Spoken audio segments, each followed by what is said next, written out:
Top 10 Unexpected Deadly Animal Attacks. Welcome to this video. If you like this video, subscribe, like, and drop a comment. Many animals can be great companions to humans, but in some cases, they can also be killers. Several people on this list knew the risks when they decided to spend time in wild places.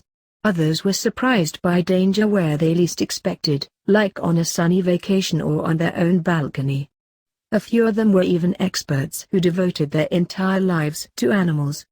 But all of them faced deadly consequences when these particular creatures turned violent. Top 10 Unusual Ways People Have Survived Bear Attacks. 10210 Egyptian Shark Attacks.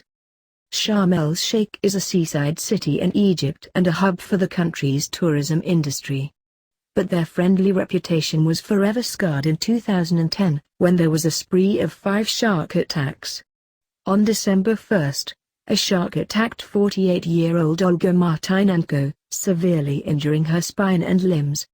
Onlookers dragged her to safety. Minutes later, 70-year-old Lyudmila Stolyarova lost her foot and arm. Witnesses were able to beat the shark away from her with rubber fins. Then 54-year-old Yevgeny Trishkin was attacked and lost part of his leg. 46-year-old Viktor Kali was the final victim of the rampage, also losing a foot. The 4 victims were all Russian and Ukrainian tourists. The beaches were immediately closed and the government called in experts to investigate. A 7.5-foot white-head tip shark and a 8-foot mako shark were caught and the beach was reopened on December 4. But the next day, a 71-year-old German woman was attacked. Her arm was bitten off and she died soon after. Experts theorized that overfishing could have changed shark behavior in the area. Scuba diving companies were also accused of feeding sharks to attract them for tourists.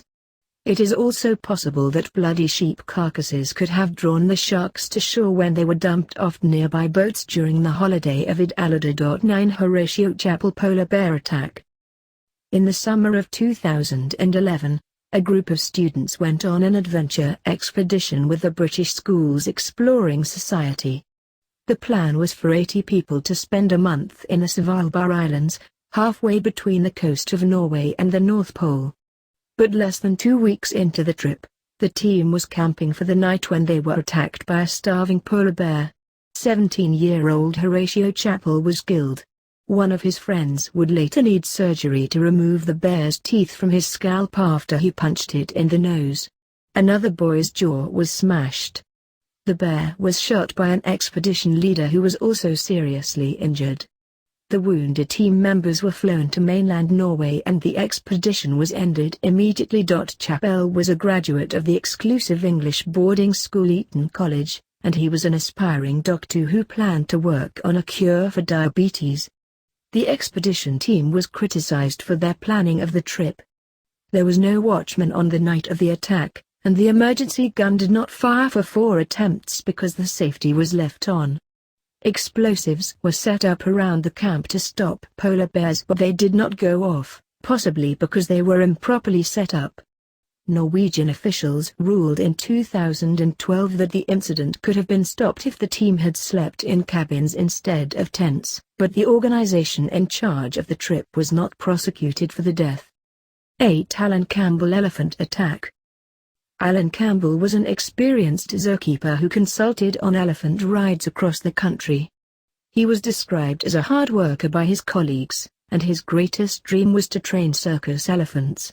He made positive changes to the elephant program in Baton Rouge by insisting that the animals were fed every day and their cages cleaned twice a day, but he was later fired from a different zoo after allegations that he had abused animals. In August of 1994, Campbell was working at a circus show in Honolulu, Hawaii with an elephant named Tyke. Tyke was a female elephant from Mozambique that had previously been abused by her trainers. She had escaped twice in 1993 and gone on rampages, but had been recaptured both times.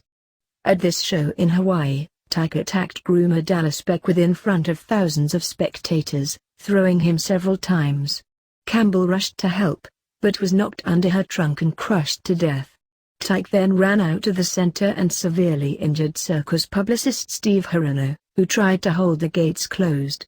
After a half-hour chase through the streets, police officers shot Tyke 86 times and killed her. The case was complicated when 37-year-old Campbell was found to have alcohol and cocaine in his system during his autopsy. In the wake of this incident, the LA Times reported that elephant handling was the most dangerous job in the United States. 7. Richard Root crocodile attack. Dr. Richard Root was a college professor, chief of medicine at Harborview Medical Center, and a national infectious disease expert. He left his work temporarily to care for his sick wife and spiraled into depression when she passed away. But a few years later, he met his second wife and re-entered the medical field with fresh energy. Root and his new bride were invited on a 2-month medical program in Botswana run by the University of Pennsylvania. Many of the patients there were infected with HIV, and Root was reportedly overjoyed with his new job treating them. The couple decided to go on a canoe tour of the Limpopo River in the Tulai Nature Reserve to observe local wildlife.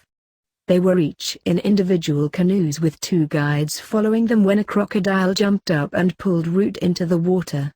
He never resurfaced. His wife and the guides witnessed the attack.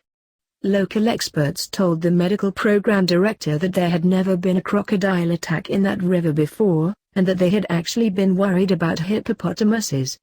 Root's river guide was reportedly traumatized by the incident. The doctor helped to inspire many medical students, and had been voted Teacher of the Year of Yale Medical School in 1982. 6. Kali River Goonch attacks. Catching a monster goonch catfish. Catfish, river monsters. Goonch catfish are no ordinary river dwellers. They can grow to over 6 feet long and 200 pounds. Generally goonch feed on smaller fish, but in the Great Kali River they may have developed another diet. This river between India and Nepal is often used to dispose of human remains after cremation, and some believe this may have allowed these catfish to develop a taste for human flesh. In April of 1998, 17-year-old Dil Bahadur was dragged underwater in front of his girlfriend. 3 months later, another boy was pulled into the river in front of his father. In 2007, an 18-year-old boy disappeared into the water. None of their bodies were ever found. During the last attack, witnesses saw an animal that they described as an elongated pig. British biologist and fisherman Jeremy Wade investigated the cases for his television show River Monsters. He was initially skeptical that goonch catfish had been involved, but after hearing that all the attacks occurred within 5 miles he became intrigued. Theories of whirlpools, crocodiles, and bull sharks were all disproven. Wade set up a funeral pyre as a trap, and caught a 161-pound goonch. He said of the fish, "If that got hold of you, there would be no getting away."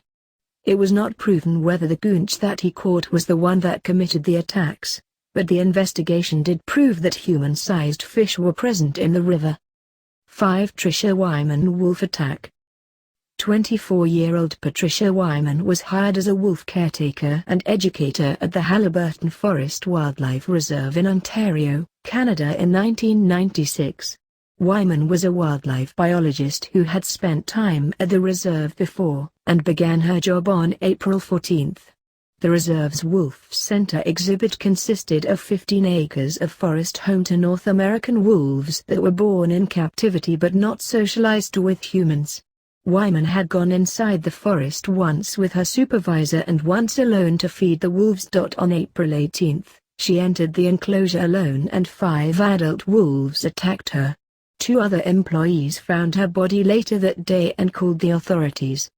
2 police officers entered the enclosure and the wolves behaved aggressively, growling and circling them. 6 officers were needed to remove Wyman's body, which had multiple bite and tear wounds. Her clothes had also been removed by the animals. The 5 wolves involved in the attack were killed to be tested for rabies. Wyman was alone when she was attacked, so the exact circumstances of her death will never be known. But wolf expert Dr. Eric Klinghammer believed that Wyman entered the area to familiarize herself with the wolves, assuming they would keep their distance as they had in the past. She may have then tripped over the branches on the ground and the wolves attacked her when she appeared vulnerable. Fatal wolf attacks on humans remain extremely rare in modern North America. 4. Surinder Singh Bajwa monkey attack. Surinder Singh Bajwa was an Indian politician who became the deputy mayor of Delhi. On October 20, 2007, he was standing on the balcony of his home when he was attacked by a group of rhesus macaques. These small monkeys live all over Asia and generally weigh 5 to 8 pounds. Bajwa fell from the balcony while trying to fight them off and died from head injuries a day later. Monkeypox are a continuing problem in Indian cities. Monkey catchers have been used to reduce their numbers, as well as trainers who use larger monkeys to intimidate the macaques. Urban expansion has worsened the problems. Macaques in particular often steal food out of people's hands, take accessories off their bodies, and even break into cars. The Hindu religion forbids killing the animals and many Hindus feed them. Biting is a common problem, as well as disease, as close to 90% of macaques in Delhi have tuberculosis.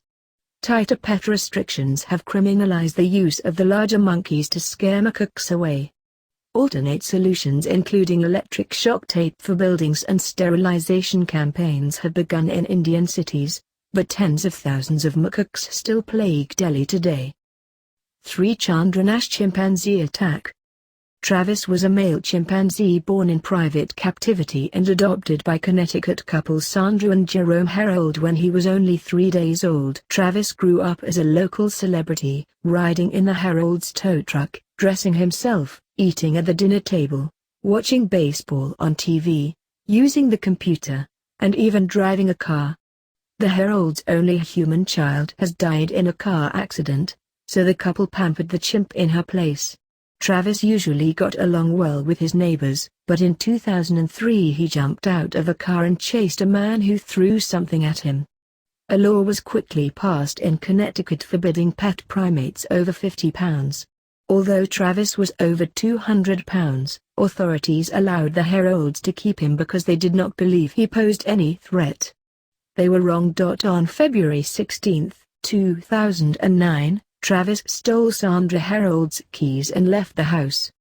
Harold called her friend Charla Nash to help bring him back inside. But when Charla arrived, Travis attacked her.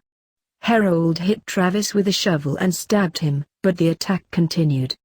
Harold retreated to a car and called the police, who arrived and killed Travis. Nash miraculously survived the attack, but lost her hands and most of her face, and suffered significant brain injury. Several years later, she received an experimental face transplant. Travis knew Nash, but she had a new haircut at the time and he may have become enraged because she was holding his favorite toy, a Tickle Me Elmo. Travis' autopsy also showed that he had been given Xanax shortly before the incident, which has a possible side effect of rage and paranoia in humans. 2. Taylor Mitchell Coyote attack. Taylor Luciow, better known as Taylor Mitchell, was a 19-year-old emerging Canadian folk singer who released her first and only album in 2009. She went on a solo tour of Eastern Canada the same year. On October 27, Mitchell had free time between tour stops and decided to go on a solo hike in Cape Breton Highlands National Park. An American couple would later report seeing 2 coyotes while they were hiking at the same time as Mitchell. The coyotes seemed to be unafraid of them. 6 minutes later, the Americans heard what sounded like a woman or an animal screaming. They called the authorities at a phone booth in the parking lot, and told a group of 4 other hikers what had happened. The 4 hikers went out on the trail and found Mitchell's keys, pocket knife, and pieces of torn clothing. They also spotted blood on a bathroom door. Further along the trail, they found Mitchell on the ground with a coyote standing over her. She was bitten on most of her body and had serious head injuries, but she was conscious at the time. Rescuers could not scare the animal away until a police officer arrived and fired at it. Mitchell was rushed to the hospital but died of blood loss. Experts theorized that the coyotes may have been rabid, had interbred with wolves or dogs, or were starving. It is possible that Mitchell may have disturbed a den or tried to feed them, but none of these theories could be proven. Mitchell was a nature lover and her family did not want any animals to be killed, but multiple coyotes were shot by wardens and identified as the attackers through blood on their fur. 1 Dawn Branch Orca Attack. Dawn Branch fulfilled her childhood dream of becoming an orca trainer and began working at SeaWorld Orlando in 1994. By 2006, she had become a poster girl for the company and married a fellow performer. But her dream became a nightmare on February 24, 2010. Branch was performing a dinner show with Tilikum, the largest talker at the park. At the end of the show, the whale grabbed her by either her ponytail or her arm and pulled her into the pool in front of the guests. Tilikum kept her underwater for 45 minutes while employees tried to distract him. They eventually coaxed him into a small tank where they could reach Branch's body. Her scalp had been pulled off, her elbow and knee dislocated, her spinal cord severed, and other bones fractured. The autopsy found that she had died from a combination of drowning and blunt force trauma. SeaWorld temporarily forbade trainers from entering the water with orcas after the attack and OSHA forced the ban to become permanent. Tilikum had previously killed 2 other people. 21-year-old trainer Kelty Byrne and 27-year-old park guest Daniel P. Dukes, who had hidden in the park after closing and then entered Tilikum's pool. SeaWorld repeatedly tried to appeal court decisions that prevented water performances, but in 2014 the D.C. Court of Appeals sided with OSHA. Justice Brett Kavanaugh was the sole judge to side with SeaWorld. Branch's death was heavily featured in the documentary Blackfish. Despite the negative attention from the film, Tilikum returned to performing in 2011. He later died of a bacterial infection in 2017.